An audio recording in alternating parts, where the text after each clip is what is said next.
You know what's fascinating? We live in a world where everyone tells you to stand up for yourself, to never let anyone disrespect you, to clap back instantly when someone crosses the line. Social media has turned every minor insult into a battleground, every disagreement into warfare. But here's the thing, there was a time when true power wasn't measured by how loud you could scream or how fast you could throw a punch. Real strength was shown in the most unexpected moments of restraint. Let me tell you about one of those moments, a moment that's been buried in Hollywood history, overshadowed by flashier stories and louder personalities.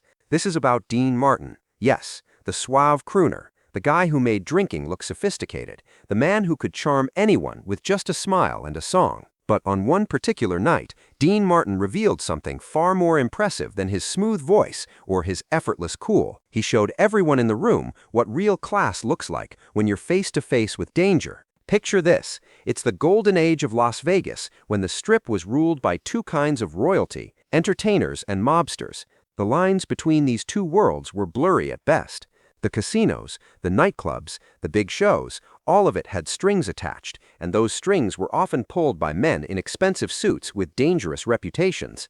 Dean Martin was performing at one of the most exclusive venues in town, the kind of place where you didn't just buy a ticket and walk in.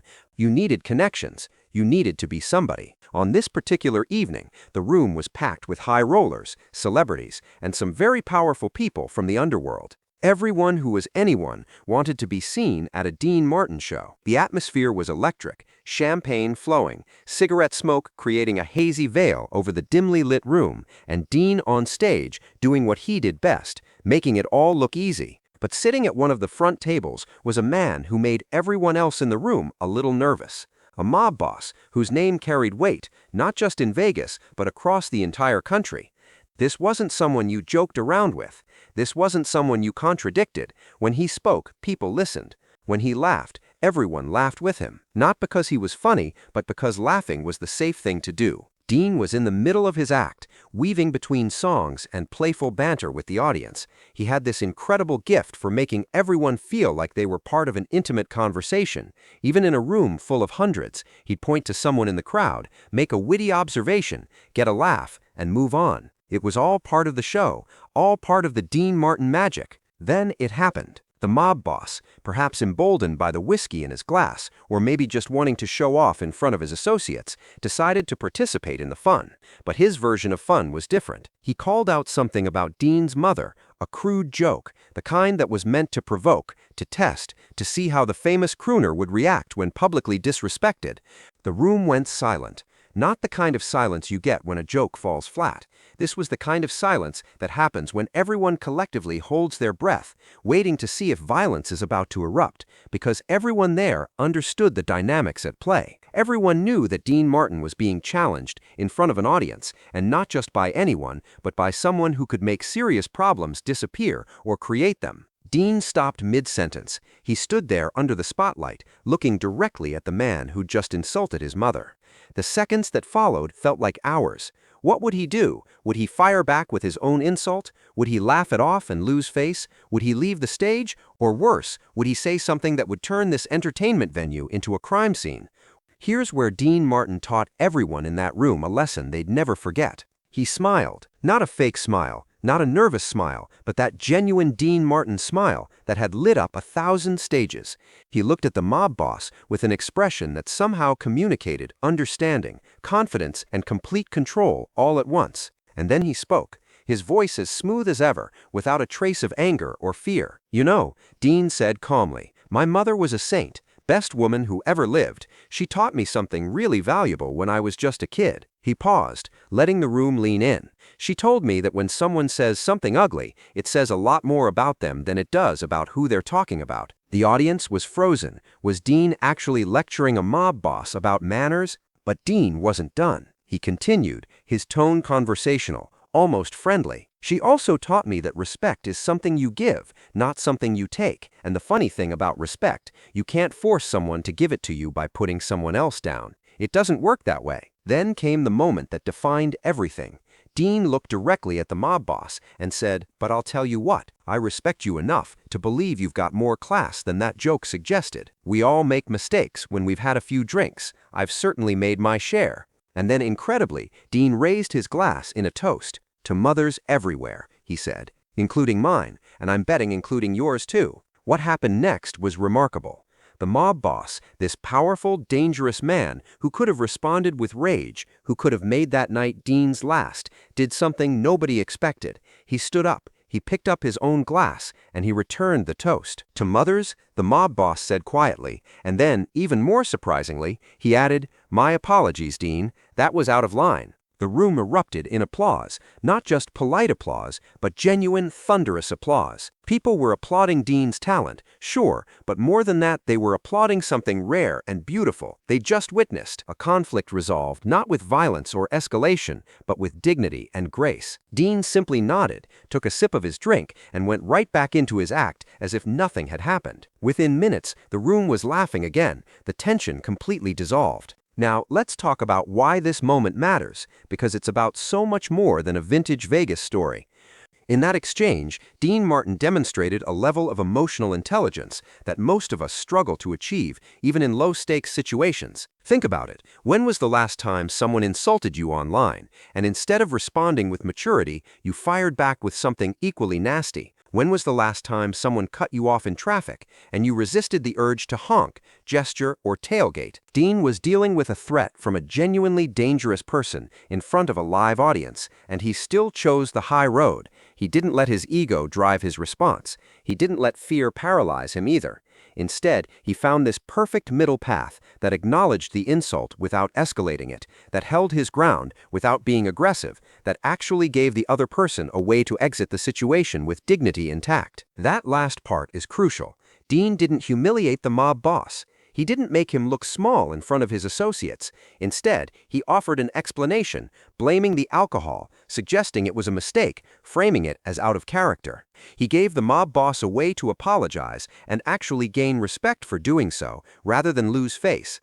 This is advanced human relations, the kind of stuff they should teach in schools, but rarely do. Because our culture is obsessed with winning confrontations, with having the perfect comeback, with never backing down. We've confused strength with stubbornness, confidence with confrontation. Dean Martin understood something deeper. He understood that true power isn't about dominating others. It's about controlling yourself. It's about choosing your battles. It's about recognizing that sometimes the strongest thing you can do is extend grace instead of grabbing a weapon. Think about the alternative scenario. What if Dean had responded with equal hostility? What if he'd insulted the mob boss back, made a joke at his expense, tried to out-tough him in front of the crowd? Best case scenario, the show ends early, and Dean makes a dangerous enemy. Worst case scenario, well, this was Vegas, in an era when people who upset the wrong individuals had a tendency to disappear. Or what if Dean had shown fear? What if he'd apologized profusely, laughed along with the insult, made himself smaller to avoid conflict? He would have lost the respect of everyone in that room. His reputation would have taken a hit that no amount of talent could fully repair. You can't command a stage if you can't command respect. Dean threaded the needle perfectly. He stood up for his mother's honor without being combative. He maintained his dignity without attacking someone else's. He turned a potentially explosive situation into a moment of connection and mutual understanding. And here's the beautiful irony. By refusing to fight, Dean won more completely than any verbal victory could have achieved. He earned the mob boss's respect, the audience's admiration, and he walked away from that night with his reputation enhanced, not damaged. This approach to conflict is almost counterintuitive in our modern world.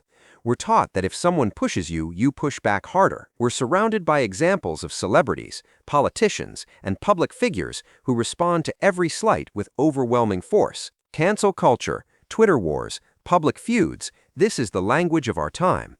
But look at the results.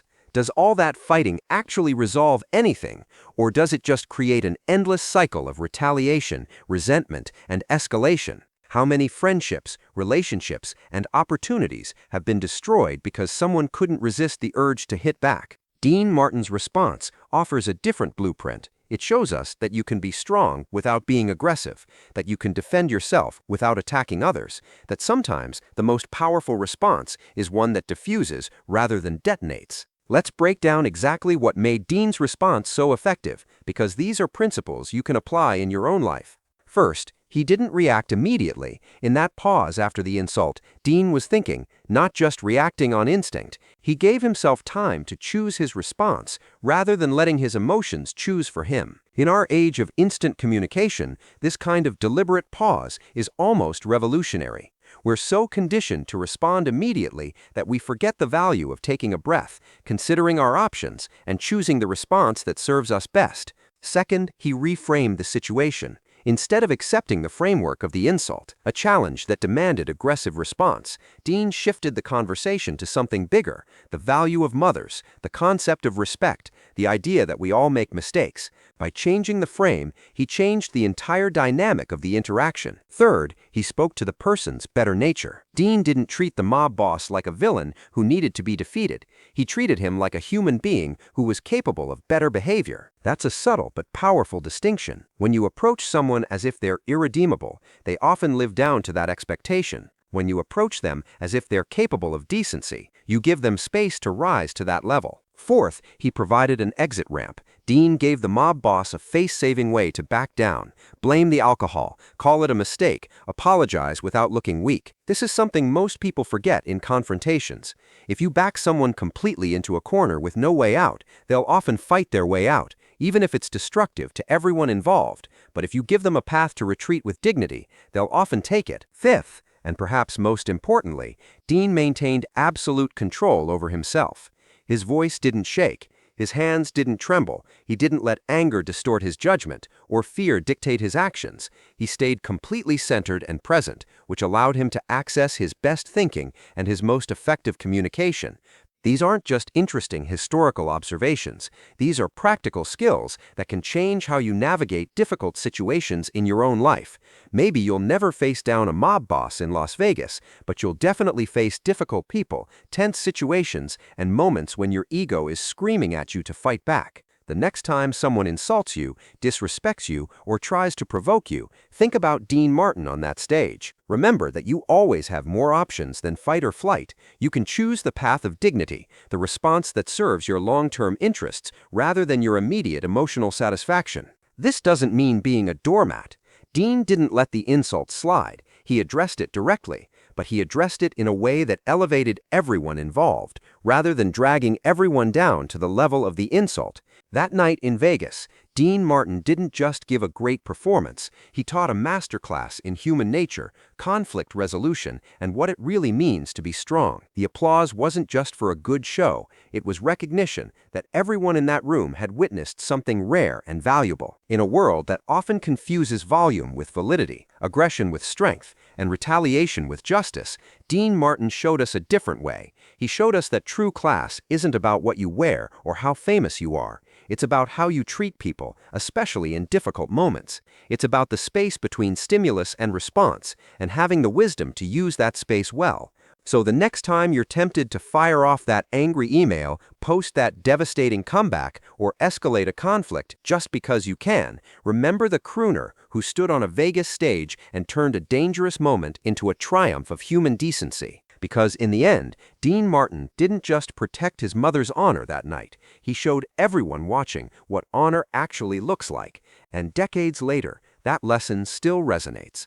Real power doesn't need to prove itself. Real strength doesn't require violence. And real class never goes out of style. That's the story of how Dean Martin faced down a mob boss with nothing but grace, and in doing so, won a victory that no amount of force could ever achieve. It's a reminder that sometimes the most revolutionary act is simply choosing to be better than the situation demands, to respond with dignity when provoked with disrespect, and to remember that how we handle our worst moments defines us far more than how we handle our best.